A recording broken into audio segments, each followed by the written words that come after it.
명절을 앞두고 오직 덕을 세우는 말을 해라, 이런 제목으로 잠깐 말씀을 나누려고 합니다. 아버지가 퇴근을 하고 집에 오니까 아들놈이 늘 게임에만 빠져 있는 거예요. 그러니까 속에 불이 나는 거죠. 그래서 아버지가 아들한테 이야기합니다.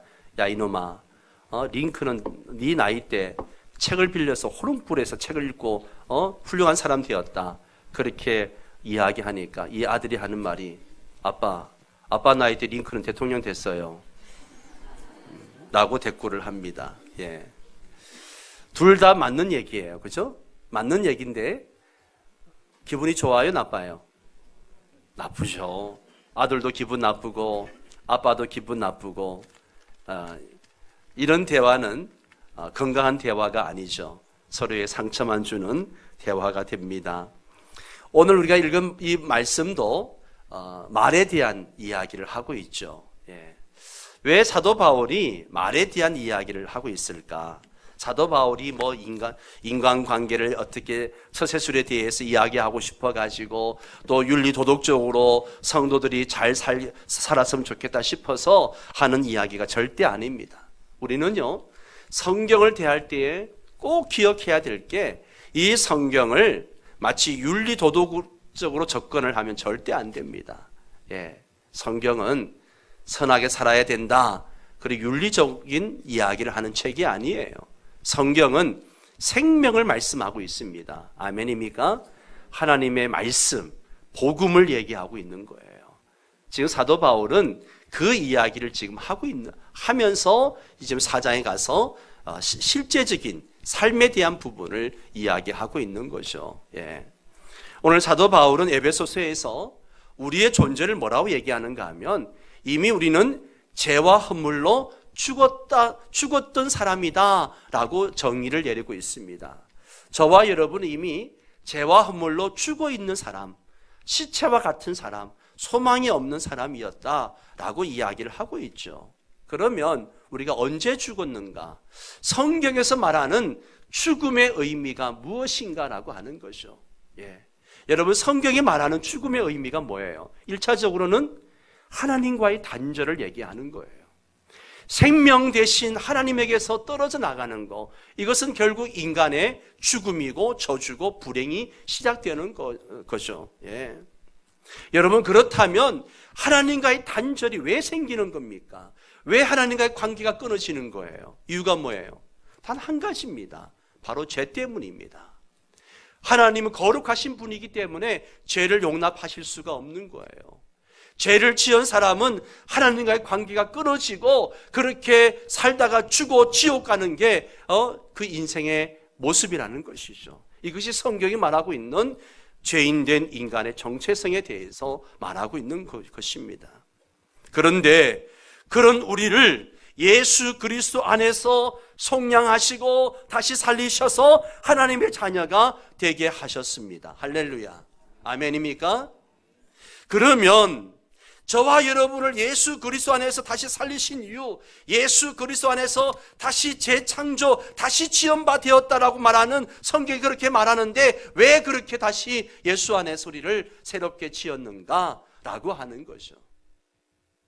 에베소 2장 10절 말씀 우리 함께 같이 읽어보도록 하겠습니다. 우리는 그가 만드신 바라 그리스도 예수 안에서 선한 일을 위하여 지으심을 받은 자니, 이 일은 하나님이 전에 예비하사 우리로 그 가운데서 행하게 하려 하심이니라. 아멘.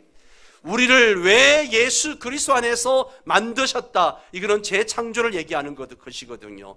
예수 그리스도 안에서 파괴된 하나님의 형상을 다시 새롭게 하고 새롭게 빚어나가시는 하나님의 구원 사역을 얘기하시는 거예요. 그러면 왜 저와 여러분을 다시 속량하셨는가? 왜 다시 만드셨는가? 다시 말씀을 띄워주세요. 예. 말씀 속에 답이 있습니다. 왜 우리를 다시 지으셨어요? 선한 일을 위하여. 선한 일을 위하여. 선한 일을 위하여. 여러분, 여기서 말하는 선한 일이라는 것은 뭘 얘기하는 걸까요? 우리가 윤리 도덕적으로 선하게 살고 구제를 많이 하고 착한 일을 많이 하고 그 일을 하라고 우리를 구원해 주시고 자녀 삼아 주셨을까요? 성경을 윤리 도덕적으로 접근해서는 안 된다라고 말씀을 드렸습니다. 여기서 선이라고 하는 것은 우리가 생각하는 그런 선이 아니에요. 바로 하나님의 뜻을 얘기하는 겁니다. 하나님의 영광을 위해서 살라고 지었다는 거예요. 즉 복음을 위해서 살라고 저와 여러분을 다시 창조하셨다는 겁니다. 할렐루야. 예, 거기에 우리를 구원하신, 우리를 속량하신 이유가 있다는 것이죠. 자, 그러면 어떻게 사는 것이 하나님의 영광을 위해서 하나님의 복음대로 하나님의 뜻대로 사는 것인가? 그 이야기를 바울은 이 에베소서 4장에서 6장까지 구체적으로 실천적인 상황들을 이야기하는 중에 그 중에 말에 대한 이야기를 하고 있는 거예요. 말에 대한 이야기. 예. 여러분 오늘 우리가 읽진 않았습니다마는 4장 25절 말씀도 보세요. 그런즉 거짓을 버리고 각각 그 이웃과 더불어 무엇을 말하라? 참된 것을 말하라. 그렇게 이야기합니다. 그러면서 그 이유를 얘기해요. 뭐예요? 이는 너희가 뭐가 됐다고요? 서로 성경을 봐야 답이 있죠. 25절에 보면 우리가 서로 뭐가 되었다고요? 지체가 되었다. 지체가 뭐예요? 한 몸, 그리스도 안에서 한 몸이 되었다는 거예요. 한 몸이 되었어요. 그래서 참된 말을 해야 되고 그 다음에 29절에 가서는 더러운 말을 하지 말고 덕을 세우는 말을 하고 은혜 끼치는 말을 해야 된다. 그 이야기를 지금 하고 있는 겁니다. 예.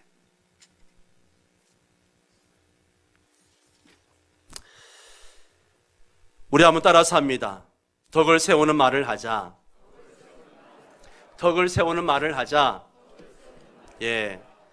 예수를 믿는다고 하면서 말에 가시가 돋쳐 있고 하는 말마다 비판하고 정죄하고 원망하고 불평하고 그런다면 그는 믿는 자라고 얘기할 수가 없죠. 예. 믿는 자는 말이 달라야 됩니다. 아멘입니까? 우리는 가정에서 교회에서 덕을 세우는 말을 해야 됩니다. 아멘입니까?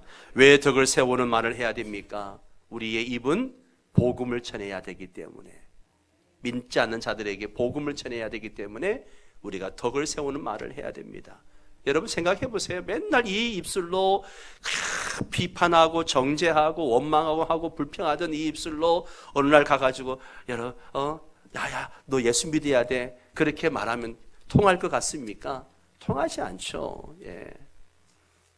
이제 설 명절입니다. 설 명절을 맞이하면서 어떤 말씀을 전할까 하다가 오늘은 좀 실천적인 복음을 좀 전해야 되겠다 하는 생각을 들어서 이 말씀을 전합니다. 이 설 명절을 맞이해서 뉴스를 들어보면 정말 행복하고 즐거워야 될 이 가족 모임이 비극으로 끝나는 뉴스를 참 많이 보게 됩니다. 지옥과 같은 그런 가정들을 참 많이 봅니다. 이거는 성도들 가정에도 없다라고 이야기할 수 없어요. 정말 행복하고 즐거워야 될 가족들이 등 돌리고 살고 있고 서먹서먹하고 원수처럼 지내는 성도들도 있다는 것이죠. 예, 안타깝습니다. 그런데 그 처음 시작이 어디서부터 시작되어지는가? 말에서부터 시작이 되어집니다. 말에서부터. 어제 이발을 하기 위해서 미장원을 갔습니다. 예, 이발소를 가야 되는데 어쨌든 미장원을 갔는데 그 미장원 원장이 이제 남자분인데 늘 제가 가면 이 가족사 이야기를 참 많이 해요. 어제도 가니까 앞에 손님들 쭉 있는데 그분들하고 뭐 이런저런 얘기하다가 저하고 제가 재이발할 때는 자기 제 속마음 이야기를 다 하는 거예요. 제가 목사인 줄 알고 있으니까.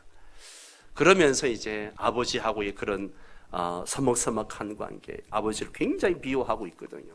그 이유가 결국 말 한마디 때문에, 아버지의 말 한마디, 말 실수가 가족을 등 돌리게 만들고 그 어머니하고 고모하고의 갈등이 심해져 가지고 이제 등 돌리고 그렇게 남남처럼 왕래도 하지 않는, 결국 그 아버지가 말을 잘못해가지고 오해된 것 때문에 아버지가 그것을 오해를 풀고 자기가 잘못했다 이야기하면 되는데 그 한마디 안 하고 지금까지 숱한 세월 동안 지금까지 그렇게 살아오고 있다는 거예요. 그런 아버지는 너무 싫다는 거죠. 그리고 맨날 그 자식들에 대해서도 좋은 소리 한마디 안 하시고 맨날 책망만 하시고 뭐라 그러시고 결국 말 때문에 가정이 행복해야 할 가정이 불행한 가정이 되고 있는 한 모습을 봤습니다. 명절 때 가장 듣기 싫은 말들이 있다고 그래요. 제가 이제 설교 준비하면서 한번 신문에 난 걸 검색해 보니까 이런 말이 있어요. 명절에 가장 듣기 싫은 말. 첫 번째가 뭐예요? 누구는 취직해서 자리 잡았더라. 두 번째는 그렇게 시간 보내지 말고 아무 일이나 좀 해라.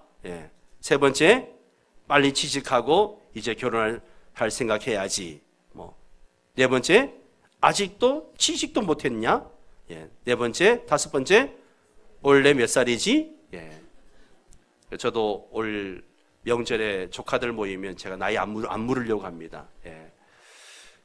어쨌든 이런 말들이 듣기 싫다는 거죠.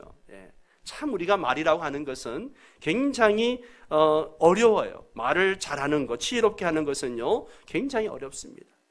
우리말 속담에도 말 한마디가 뭘 갚아요? 청양빛을 갚는다.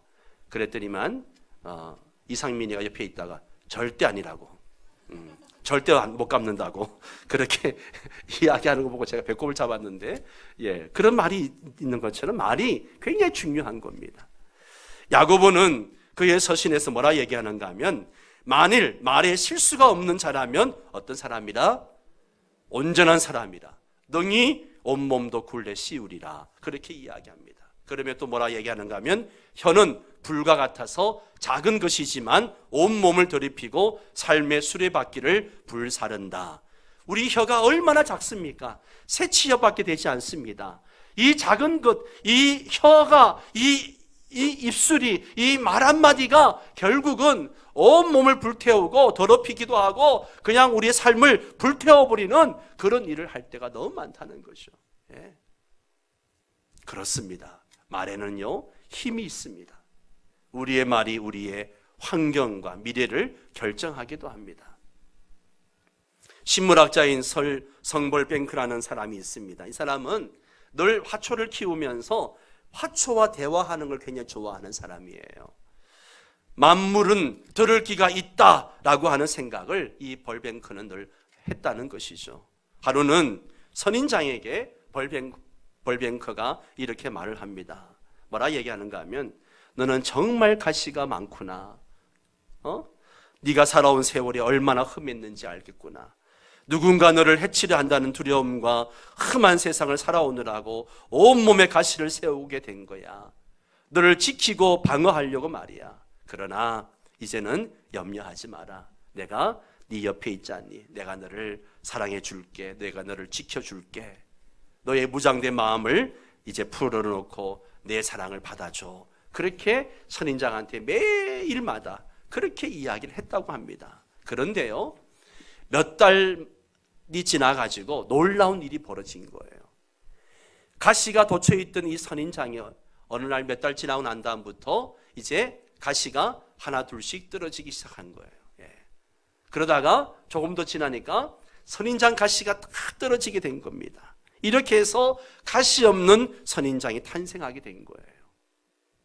벌뱅크의 사랑으로 가시 없는 선인장의 종자가 세상에 나오게 된 겁니다. 여러분, 선인장이라고 다 가시가 있는 게 아니에요. 가시 없는 선인장도 있습니다.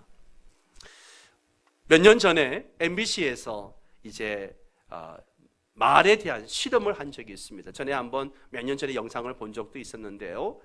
2개의 유리병에다가 쌀밥을 넣어가지고 한쪽 유리병에는 고맙습니다 라는 스티커를 붙여놓고 또 한쪽 병에는 역시 쌀밥을 넣고 짜증나 라는 스티커를 붙였습니다. 그리고 이것을 아나운서들에게 다 나눠줬습니다. 그리고 매일마다 이 병들을 보고 고맙습니다 라는 병에다가는 그냥 좋은 말, 긍정적인 말을 많이 해주고 짜증나 이런 병에다가는 그냥 부정적인 말, 짜증나는 말을 많이 해주라. 그렇게 이야기를 했습니다. 그리고 이제 4주 후가 지나서 그걸 공개했습니다. 어떻게 되었을까요? 놀랍게도 고맙습니다 라고 한 이 쌀밥에는 곰팡이가 폈는데 하얀 곰팡이가 폈어요. 예, 구수한 누룽지 냄새가 나고요.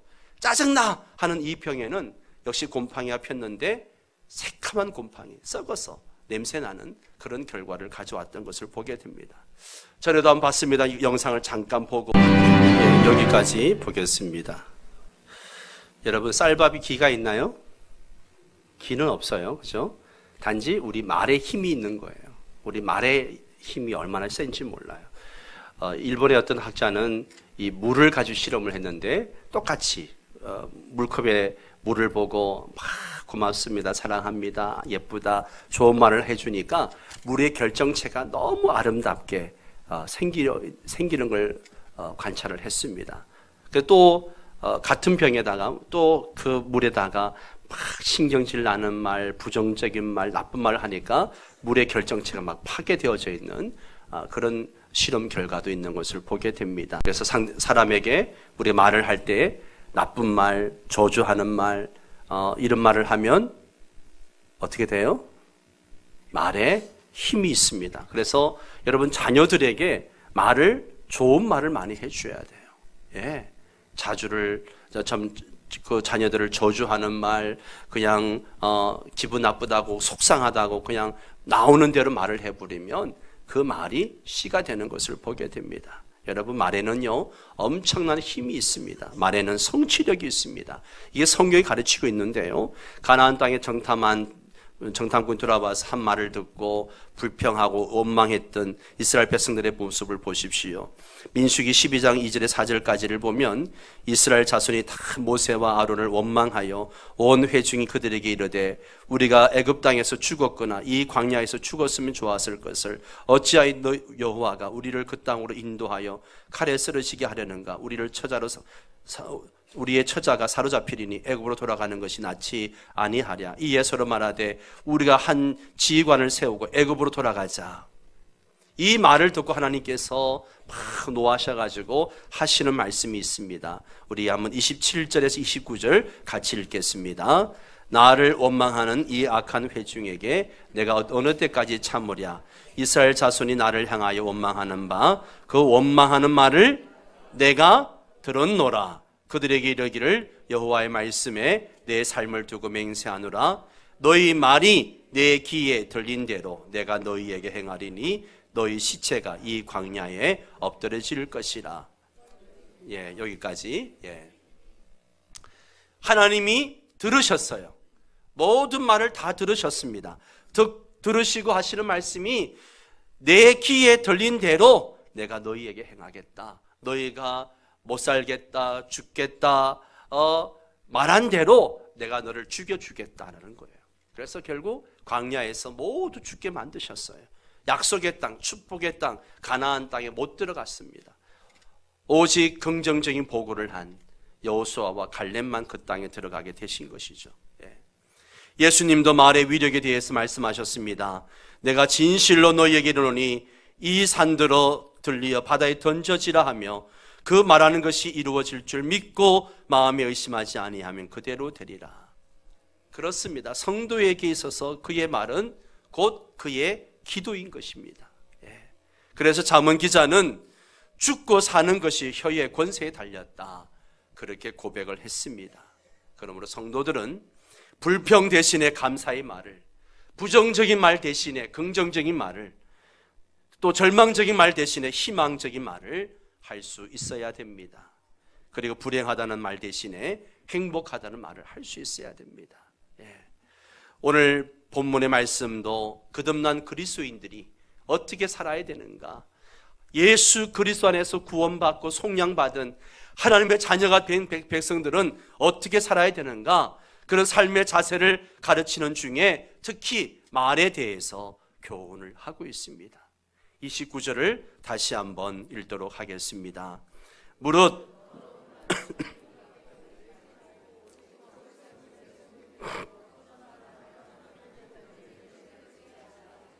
예. 더러운 말은 입 밖에도 내지 말고 덕을 세우는 말을 하고 은혜 끼치는 말을 해라. 그러면서 30절에서는 뭐라 그런가 하면 성령을 뭐하게 하지 말라? 근심하게 하지 말라. 결국은 우리가 더러운 말을 하고 그리고 덕을 세우는 말을 하지 못하면 성령께서, 우리 안에 계신 성령께서 근심하신다는 거예요. 여러분, 우리가 예수 믿는 사람으로서 상대방에게 나쁜 말을 하고 내 감정대로 그 상처 주는 말을 하면요, 내 속에 계신 성령님께서 근심하시는 거예요. 덕을 세우는 말은 구체적으로 어떤 말일까요? 예? 오늘 본문 속에 그 답이 있습니다. 어떤 말이에요? 은혜 끼치는 말이에요. 은혜 끼치는 말. 예. 듣는 사람들에게 은혜를 끼치는 말.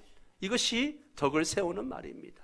내가 하는 말이 지금 듣는 사람들에게 은혜가 될까 되지 않을까, 그것을 항상 생각하고 말을 하라는 거예요. 아멘입니까? 예. 내가 같은 말이라도 이게 은혜가 되는 말일 수도 있고 상처가 되는 말일 수도 있습니다. 예. 은혜가 되는 말을 해야 됩니다. 예. 특별히 부부가 가정에서 대화할 때에 자녀들에게 은혜가 되는 말을 해야지, 자녀들에게 상처되는 말을 부부싸움을 하더라도 상처되는 말을 해서는 안 됩니다. 예.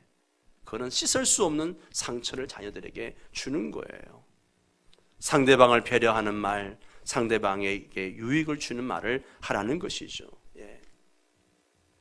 요즘은 커뮤니케이션에 대하여 많은 연구를 하고 있습니다. 그래서 사람이 기분 좋게 하는 말을 하는 방법을 심리학적으로 분석을 하는데, 사람이 기분 좋게 하는 말, 대화 기법 중에 하나가 따라서 합니다. 아이 메시지라는 게 있어요. 예. 예를 들어서 남편이 회사에서 퇴근을 하고 오니까 밥을 하나도 안 해놓은 거야. 예. 그러면 남편이, 전 부인이, 아내가 라면을 끓여서 내놓는 거야. 남편이 화가 나요, 안 나요? 화가 나가지고, 아니 당신 집에서 온종일 뭐 하고 이제 라면 끓여 놓는 거야? 그러면서 막 화를 냅니다. 예. 이거는 어떤 메시지예요? 유메시지입니다. 유메시지. 예.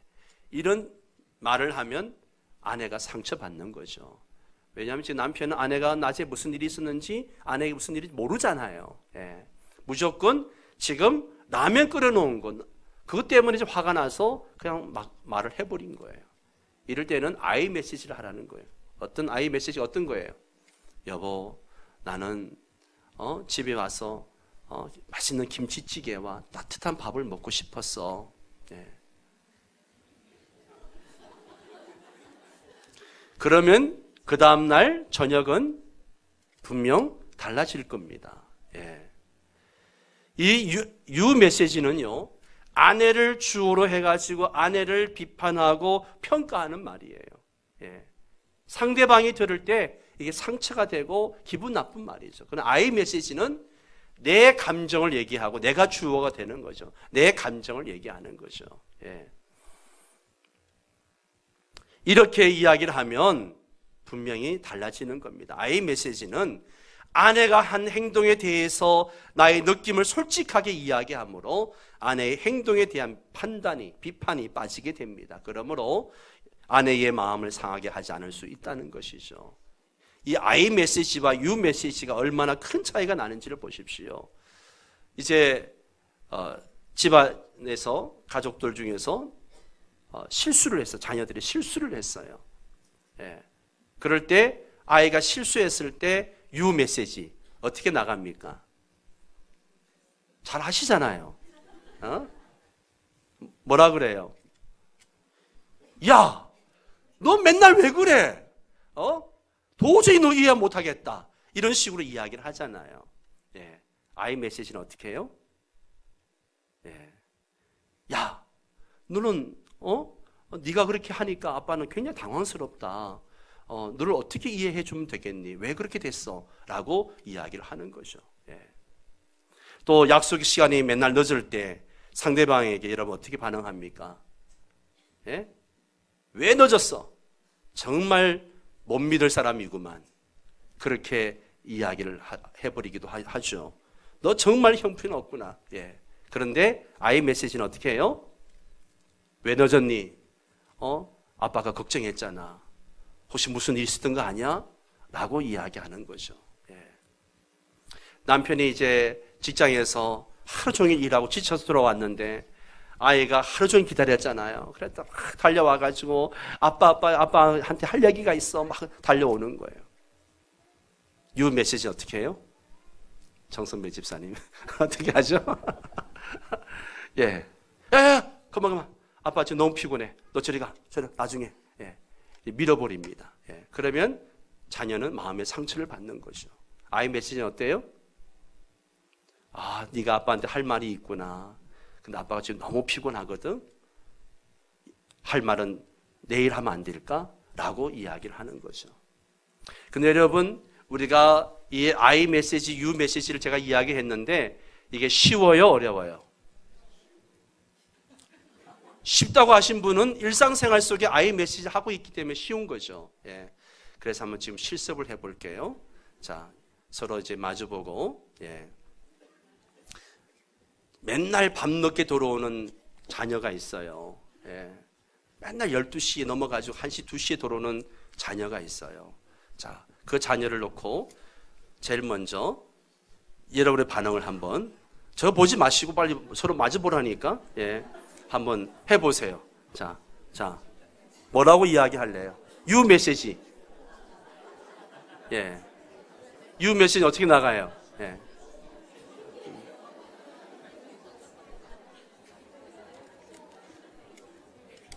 I 메시지는 어떻게 합니까? 예. 자녀가 맨날 늦을 때 유 메시지는 너 맨날 뭐 하고 다니길래 이렇게 늦게 오냐고 막 그냥 다그치고 책망하고 뭐라 그러죠. I 메시지는 어떻게 해요? 내 감정을 얘기하는 거예요. 내가 주어가 돼서 내 감정을 얘기하는 거죠. 야, 네가 이렇게 늦게 돌아오면 아빠는 잠도 못 자고 맨날 너 걱정하고 기다렸잖아. 다음부터는 좀 늦지 않도록 해다오. 이런 식으로 얘기하는 거죠. 그런데 이게 쉬워요, 어려워요? 김수미 이사님, 쉬워요, 어려워요? 안 되죠. 예. 안 된단 말이에요. 예. 그렇지만 우리가 연습을 해야 됩니다. 예. 어쨌든 교회는요, 다양한 사람들이 모이는 곳이에요. 예. 정말 다양한 사람들이 모이는 곳이 교회인데요, 교회만큼 다양한 사람들이 모이는 곳도 없습니다. 성별도 다르고 학력도 다르고 사는 정도도 다르고 나이도 다르고 좋아하는 취미도 다르고 사회적 지위도 다 다릅니다. 이렇게 서로 다른 특성을 지닌 사람들이 많이 모이다 보니까 당연히 갈등이 일어날 수밖에 없죠. 예. 갈등이 일어날 수밖에 없어요. 자연 상태로 놔두면 당연히 갈등할 수밖에 없는 구조입니다. 그래서 상대방의 입장에서 생각하고 말하고 하는 연습을 해야 됩니다. 교회 안에서 일어나고 있는 거의 90% 이상의 문제는 말에서부터 시작되어집니다. 말 한마디에서 문제가 생기고 다투게 되고 화를 내고 소리 지르고 하게 되는 것이죠. 어느 목사님이 교회에 부임을 했는데 교회 분위기가 너무 나쁜 거예요. 딱 두 파로 나눠져 가지고 갈등이 심합니다. 교인들끼리 서로 막 비난하고 헐뜯고 난리가 났어요. 예. 교회를 세우는 것이 아니라 교회를 무너뜨리고 있는 거예요. 너무 마음이 아팠습니다. 그래서 목사님이 이렇게 설교를 합니다. 모든 그리스도인들은 주님의 몸이니 형제를 비방하는 것을 이제 멈추십시오. 형제를 비방하는 것은 주님을 비방하는 것입니다. 그렇게 이야기하고 가르쳤더니만 교회가 화평해지고 갈등이 해소되어졌다는 거죠. 예, 그렇습니다. 우리가 형제를 비방하는 것은 주님을 비방하는 것 똑같습니다. 야고보 사도는 성도는 입술의 이중성을 조심해야 된다고 가르치고 있습니다. 우리 한번 야고보서 3장 8절에서 10절까지 읽어볼까요? 혀는 능히 기를 들일 사람이 없나니 쉬지 않은 악이요 죽이는 독이 가득한 것이라. 이것으로 우리가 주 아버지를 찬송하고 또 이것으로 하나님의 형상대로 시험을 받은 사람을 저주하나니 한 입에서 찬송과 저주가 나오는도다. 내 형제들아, 우리가 한 입술로 하나님을 찬양하고 예배하다가 기분 나쁘면 그 입술로 형제를 비판하고 정죄하고 헐뜯고 공격합니다. 이래서는 안 된다는 것이죠. 성도의 입술의 이중성을 경고하고 있습니다. 같은 입술로 찬송과 저주를 하지 않도록 조심하라고 이야기합니다. 성도 여러분, 구원받았습니까? 거듭났습니까? 그렇다면 우리는 변해야 됩니다. 달라져야 됩니다. 달라지는 제일 먼저 뭐부터 달라집니까? 우리의 말부터 달라져야 돼요. 이번 설에 가족들을 만나게 될 텐데 여러분, 우리의 말 한마디가 그 쌓였던 감정과 그리고 그 갈등들이 해소되어질 수 있습니다. 그러나 말을 잘못하게 되면 오히려 더 갈등하게 되는 거죠. 우리는 믿지 않는 가족들에게 복음을 전해야 될 사람들이에요. 그렇기 때문에 우리의 말 한마디가 얼마나 중요한지 모릅니다. 비록 내가 좀 나를 무시하는 것 같고 내가 힘든 상황으로 몰리는 것 같다 할지라도 우리는 참고 인내하면서 우리는 덕을 세우는 말을 할 수 있어야 됩니다. 은혜 끼치는 말을 할 수 있어야 됩니다. 하나님의 영광을 위해서 덕을 세우는 말을 할 수 있기를 바랍니다. 말을 조심해야 됩니다. 그리고 항상 듣는 사람들에게 은혜 끼치는 말을 할 수 있어야 됩니다. 그래야 우리 교회가 바로 세워집니다. 여러분의 가정도 행복해지는 겁니다. 우리 성도들이 반드시 덕이 되는 선한 말을 해야 하는 이유는 가정과 교회를 바로 세우기 위해서입니다. 우리의 말 한마디 한마디가 가정과 교회를 세우기도 하고 허물기도 한다는 사실을 잊지 마시기 바랍니다. 우리 명성교회 모든 성도들이 서로 덕이 되는 말을 함으로 건강한 가정, 건강한 교회를 함께 세워나갈 수 있게 되기를 바랍니다. 그리고 또한 그러한 우리의 삶의 모습을 통해서 가족들을 전도할 수 있는 기회가 되시기 바랍니다. 함께 일어나셔서 사랑은 언제나 오래 참고 함께 오늘 들은 말씀을 생각하며 또 이 찬양 가사를 생각하며 함께 찬양하도록 하겠습니다.